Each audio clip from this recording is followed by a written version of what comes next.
Selamat siang sahabat, jumpa lagi bersama saya Tika Amsar dalam Breaking News Update COVID-19 di program Jatim News Today edisi hari Senin 20 April 2020. Anda bisa selalu ikuti untuk update COVID-19 di Jawa Timur di setiap hari Senin sampai Sabtu jam 11.05 waktu Indonesia Barat yang juga disiarkan secara serentak di Radio Asosiasi Lembaga Penyiaran Publik Lokal Jawa Timur, Suara Sidoarjo, Persada Kabupaten Blitar, Pradia Suara Tuban, Ralita Pamekasan, Mahardika Kota Blitar, dan juga disiarkan di Suara Gresik dan juga Ersal Nganjuk. Rangkuman kabar update penanganan COVID-19 untuk regional Jawa Timur segera sahabat simak dalam Update COVID-19. Update COVID-19.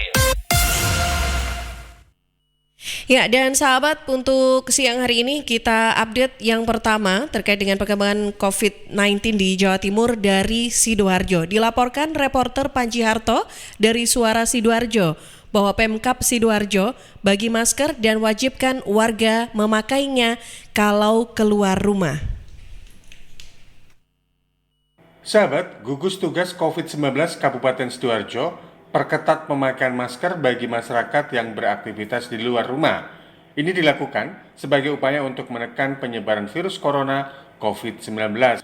Nur Ahmad Saifuddin, Cak Nur, Wakil Bupati Sidoarjo yang juga Ketua Gugus Tugas COVID-19 Kabupaten Sidoarjo, di sela pemberian masker gratis kepada pedagang di pasar menyampaikan masyarakat supaya menaati aturan penggunaan masker ketika beraktivitas di luar rumah. Pihaknya berharap gerakan ini bukan hanya gerakan memberi, tapi menyadarkan ke masyarakat keluar rumah harus memakai masker demi keselamatan bersama. Hari ini kita akan membagi masker ke seluruh pasar-pasar yang ada di Kabupaten Sidoarjo. Nah, untuk saat ini secara seremonial kami datang ya dengan Bapak Forkopimda, dengan Dinas Kesehatan, dengan Disperindak membagikan ke para pedagang, para pembeli. Saya menyarankan dan saya menyerukan agar supaya setiap pedagang dan pembeli, siapapun yang keluar dari rumah pakai masker. Untuk itu kami dahulu akan membagi ini sebanyak-banyaknya, ya. Kami juga sudah pesan ya, sampai hampir 500.000 dan lain sebagainya. Sahabat, Cak Nur bilang dalam waktu dekat pemerintah Kabupaten Sidoarjo akan membuat surat edaran terkait kewajiban penggunaan masker bagi warga yang melakukan aktivitas di luar rumah. Cak Nur minta masyarakat Sidoarjo mematuhi aturan penggunaan masker jika melakukan aktivitas di luar rumah. Demikian Panji Harto, Suara Sidoarjo. Masih dilaporkan dari Suara Sidoarjo, ada reporter Billy Patopoy bahwa hasil rakor bersama Gubernur, Pemkot Surabaya, Pemkab Gresik, dan Pemkab Sidoarjo. Sahabat, dari rapat koordinasi antara Gubernur bersama dengan Wali Kota Surabaya, PLT Bupati Sidoarjo, dan Sekda Gresik di Gerahadi Minggu kemarin disepakati untuk terapkan pembatasan sosial berskala besar atau PSBB. PSBB serentak di 3 wilayah ini, Surabaya, Sidoarjo, dan Gresik, berdasar evaluasi dan penilaian sisi sebaran kasus yang semakin masif. Kofifa Indar Parawansa, Gubernur Jawa Timur, dalam konferensi pers setelah rapat bilang, keputusan penerapan PSBB 3 wilayah sudah melalui pembahasan bersama antara provinsi dan kabupaten kota madya. Kami ingin menyampaikan dari diskusi yang berjalan sangat konstruktif. Saya rasa ini adalah pertemuan yang juga sangat produktif. Masing-masing kemudian melihat bahwa ikhtiar yang sudah berlapis ini ternyata harus diikuti dengan berbagai hal yang bisa memberikan langkah-langkah yang lebih imperatif. Maka tadi bersama-sama kami mengambil kesepakatan bahwa hari ini sudah saatnya di Kota Surabaya, di sebagian Kabupaten Gresik, dan di sebagian Kabupaten Sidoarjo sudah saatnya diberlakukan PSBB. Masing-masing kota dan 2 kabupaten ini ditambah dengan tim dari Polda dan tim dari Kodam, juga dari DPRD, akan membahas secara detail dari draft peraturan gubernur yang sedang kami siapkan. Nanti juga akan ditindaklanjuti dengan peraturan wali kota dan peraturan bupati. Sampai minggu kemarin dari data pemerintah Provinsi Jawa Timur, jumlah total kasus positif 588, PDP 2031, ODP 16.528, dan total sembuh ada 98 orang. Saya Billy Patopoy melaporkan untuk Suara Sidoarjo dalam Jatim News Today. Ya, dari Sidoarjo kita bergeser ke Kota Blitar. Dilaporkan oleh reporter Ica Puspita dari Mahardika FM Kota Blitar bahwa sampai minggu kemarin terdapat 5 pemudik asal Kota Blitar yang diisolasi di rumah karantina. Sampai Minggu 19 April 2020, Rumah Karantina Kota Blitar telah menampung 5 pemudik yang baru pulang dari luar negeri dan luar daerah. Demikian disampaikan Hakim Sisworo, Ketua Krisis Center Penanganan COVID-19 Kota Blitar. Hakim merinci dari 5 pemudik itu, 4 diantaranya merupakan pekerja migran Indonesia PMI yang baru pulang dari Hong Kong dan Malaysia. Sisanya merupakan pemudik yang baru pulang dari daerah yang terpapar COVID-19. Hakim menyebut 2 PMI asal Hong Kong tiba di Kota Blitar Jumat 17 April 2020. 1 PMI langsung menuju ke rumah karantina, sementara 1 lainnya sempat menginap 1 hari di rumah. Untuk 2 PMI dari Malaysia, setibanya di Kota Blitar Sabtu 18 April 2020, langsung menuju rumah karantina. Begitu juga dengan 1 pemudik yang baru pulang dari daerah yang terpapar COVID-19. Hakim menjelaskan 5 pemudik ini sudah menjalani observasi dari tim medis di tempat karantina dan dinyatakan sehat. Namun demikian, mereka tetap menjalani isolasi selama 14 hari di tempat karantina. Saat ini gugus tugas penanganan COVID-19 Kota Blitar tengah mengantisipasi kedatangan pemudik dari luar kota. Hakim memperkirakan jumlah pemudik akan terus bertambah mendekati Ramadan. Untuk itu petugas akan memperketat pemantauan kedatangan pemudik dari stasiun dan terminal. Ica Puspita, Mahardika FM untuk Jatim News. Ya, dari Ica Puspita bergeser ke reporter Kirana Nisa masih dari Mahardika FM Kota Blitar. Sahabat yang mengabarkan dirikan dapur umum untuk warga terdampak COVID-19 Polres Blitar bagikan 250 nasi bungkus setiap harinya.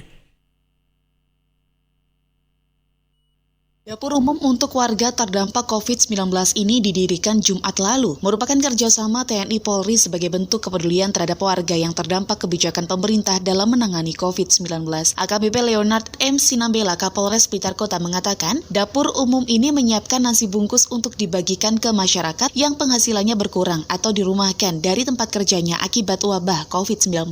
Setiap harinya akan menyiapkan 250 nasi bungkus untuk dibagikan ke tukang beca, pedagang, dan masyarakat yang membutuhkan. Leonard menegaskan kegiatan ini merupakan bentuk kepedulian anggota TNI Polri terhadap masyarakat yang mana dana berasal dari donasi para anggota. Rencananya pembagian nasi bungkus dilakukan setiap hari, namun jika ada agenda lain yang sudah terjadwal, maka pembagian minimal dilakukan 3 kali dalam seminggu. Kegiatan ini kami rencanakan mengupayakan setiap hari bila perlu kita lakukan. Kegiatan ini juga donasi kepedulian rekan-rekan anggota Polri, anggota TNI menyisihkan penghasilannya 5.000, 10.000 untuk membelanjakan, kita masak sama-sama. Leonard juga menghimbau bagi masyarakat yang mampu turut membantu warga yang terdampak wabah COVID-19. Menurut Leonard, sudah saatnya masyarakat saling berbagi, mengingat wabah COVID-19 juga berdampak terhadap perekonomian masyarakat. Kirana Nisa, Mahardika FM Kota Blitar untuk Jatim News Today. Dari Kota Blitar, kita bergeser ke Pamekasan, dilaporkan reporter Ocha Kalista dari Rarita FM Pamekasan bahwa antisipasi COVID-19, Kades Dasok lakukan penyemprotan disinfektan serta bagikan 2.000 masker dan buket kepada seluruh warganya.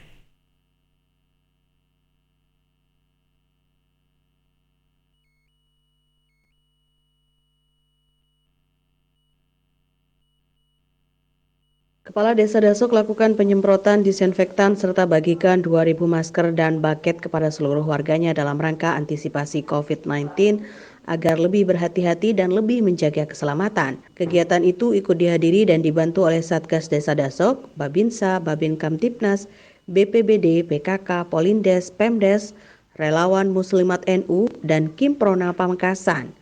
Kepala Desa Dasok Fathur Rasid mengatakan, Aturan Pemerintah Dalam Negeri atau Permendagri nomor 6 tahun 2020 menghimbau kepada seluruh kepala desa terkait padat karya tunai desa. Kades Dasok memiliki inisiatif mempekerjakan swadaya masyarakat untuk membuat masker. Dalam pembuatan masker sebanyak 2.500 biji, sementara untuk tahap pertama Kemudian ada 1.500 bucket atau ember yang telah dipasang keran dan sabun cair untuk cuci tangan. Aturan pemerintah Permendagri nomor 6 tahun 2020 menghimbau kepada seluruh kepala desa terkait masalah padat karya tunai desa. Di sini mencoba mempekerjakan dari swadaya masyarakat SDA-nya untuk membuat masker sebanyak 2.500 sementara tahap pertama. Yang kedua itu pembagian bucket yang sudah dikeran. Bucket itu ember, yang dimana ember nanti ini sebanyak 1.200 lebih. Ini dikasihkan ke setiap rumah-rumah di warga. Fathur Rasid menambahkan, Desa Dasuk ini memiliki 5 dusun. Pada penyemprotan serta bagi-bagi masker dan bucket pada hari Minggu kemarin, dimulai dari Dusun Bulung dan 4 dusun yang masih belum akan diselesaikan pada hari-hari selanjutnya. Serta jangan khawatir, semua masyarakat pada 5 dusun akan kebagian. Fathur menghimbau agar masyarakat tidak terlalu takut sehingga ikut meresahkan warga lain, tetap tenang dan menjaga kesehatan sesuai dengan anjuran tim medis. Saya Ocha Kalista di Jatim News Today. Ya, masih dilaporkan dari Lalita FM Pamekasan. Kita ke reporter Arifin yang mengabarkan bahwa dampak COVID-19 orderan ojol di Pamekasan turun drastis. Ya, kerabat, dampak wabah virus corona atau COVID-19 bagi tukang ojek online atau ojol khususnya di Kabupaten Pamekasan sangat signifikan dan berpengaruh terhadap penghasilan mereka sebab terjadi penurunan drastis hingga menjadi 10% dari biasanya. Salah satu warga Kanginan Kecamatan Pamekasan, Hermanto, saat ditemui di lokasi pangkalannya Jalan Kesehatan ex-RSUD mengaku setiap harinya hanya mendapatkan orderan 2-3 dari biasanya 20 hingga 25 orderan. Kini mengalami penurunan hingga 90%. Menurutnya, dampak COVID-19 sangat besar pengaruhnya. Tidak hanya bagi para tukang ojek online saja, tetapi bagi tukang becak maupun yang lainnya menurun drastis. Bahkan terkadang tidak mendapatkan orderan sama sekali. Dampaknya ke ojek online yang jelas sangat berpengaruh, Pak. Karena terus terang orderan semakin turun drastis. Biasanya sehari dapat misalnya dapat 20, sekarang dapat 2, 3 gitu. Untuk orderan di Pamekasan. Karena ini dampak COVID-19. Tiap hari tetap online, Pak. Meskipun tidak dapat, tetap turun. Yang penting usaha, Pak. Kerabat, kata Hermanto, terkadang ada perasaan takut dan was-was saat menerima orderan penumpang. Namun, dirinya bersama rekan yang lain telah menyiapkan pelindung diri seperti masker, hand sanitizer, dan kebutuhan lainnya demi menjaga adanya penyebaran COVID-19 di Bumi Gerbang Salam. Hermanto berharap wabah COVID-19 ini segera berlalu dan semuanya kembali normal seperti sedia kala. Dari Lalita FM Pamekasan, Arifin melaporkan. Ya, dari Pamekasan kita bergeser ke Kabupaten Blitar. Dikabarkan oleh Risma Erina, reporter dari Persada FM Kabupaten Blitar, bahwa hasil rapid test COVID-19 keluar. 42 pegawai Puskesmas Wates Kabupaten Blitar dinyatakan negatif.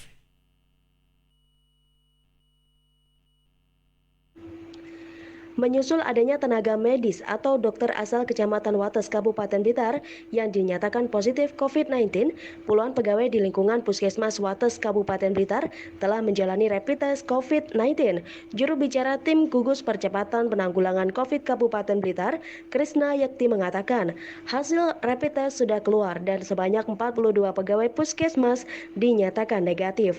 Sebelumnya, seorang perempuan berusia 38 tahun yang bertugas di Puskesmas Wates diduga tertular dari ODP atau orang dalam pemantauan yang beriwayat sebagai peserta pelatihan petugas haji di Surabaya lalu.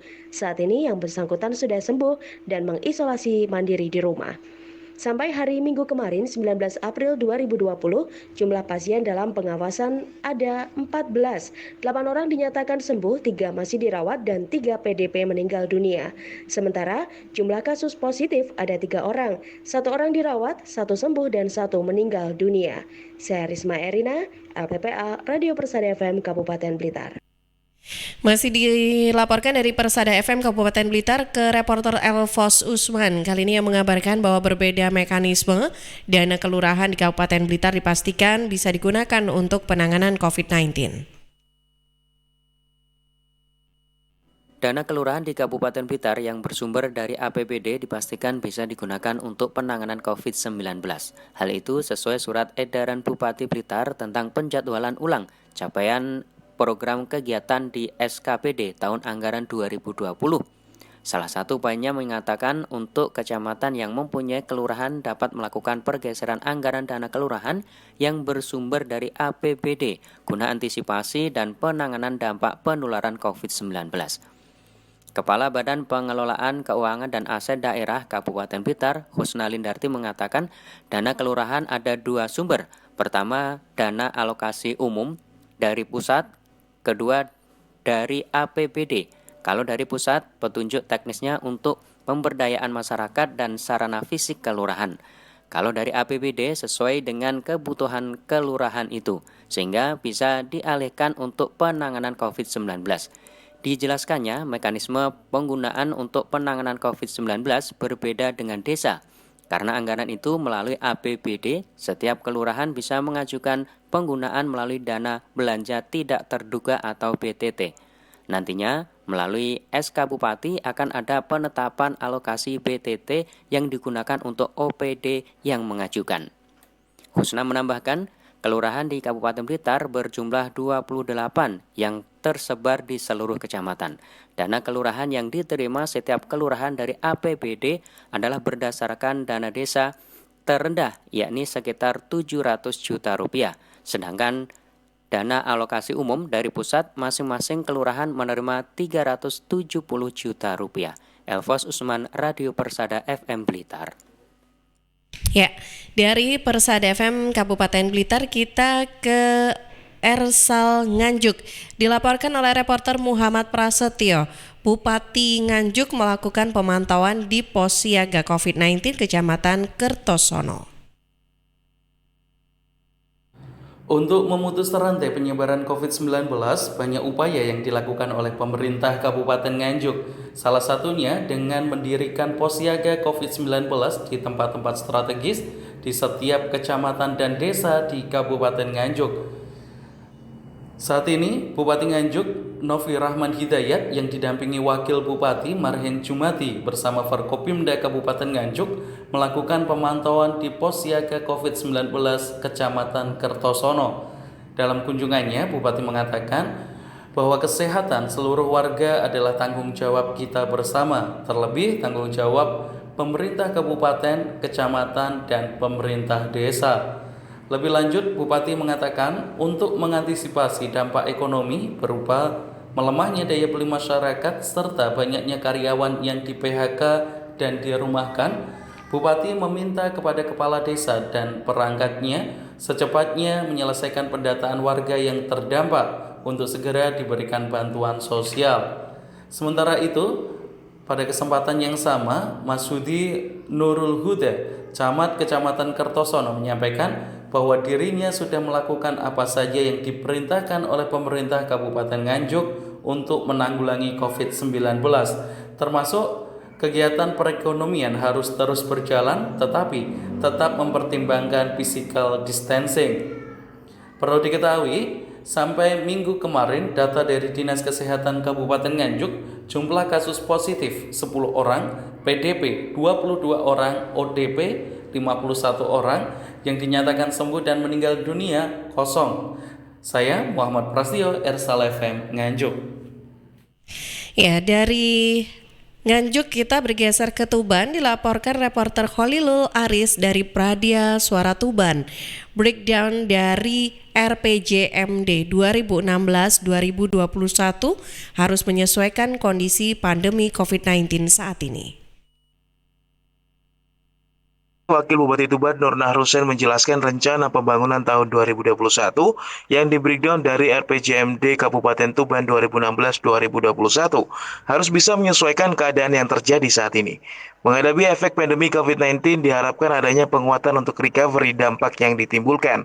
Beliau menegaskan harus ada pendataan terbaru untuk mengetahui data yang valid terhadap masyarakat yang terdampak langsung, sehingga bisa didapatkan kebijakan dan penanganan yang tepat.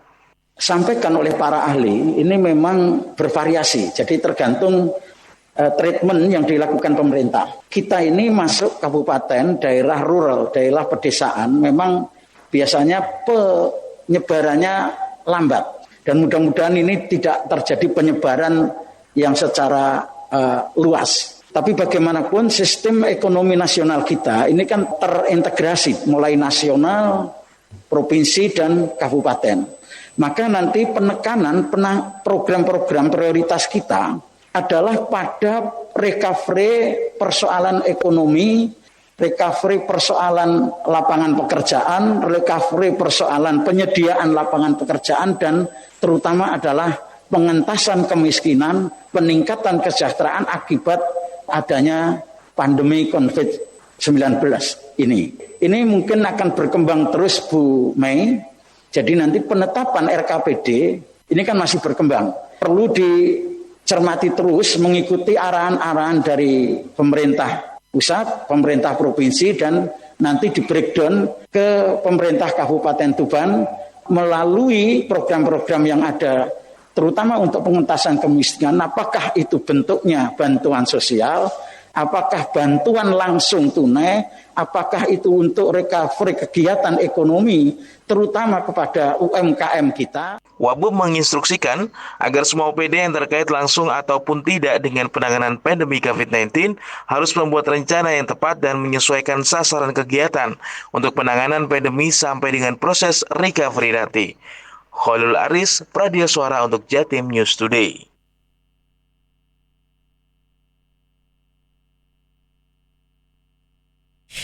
Ya, dan sahabat, demikian tadi update COVID-19 di Jawa Timur yang Anda simak di program Jatim News Today yang bisa Anda ikuti setiap Senin sampai Sabtu jam 11:05 waktu Indonesia Barat, yang juga disiarkan secara serentak di radio jaringan Radio Asosiasi Lembaga Penyiaran Publik Lokal Jawa Timur, Suara Sidoarjo,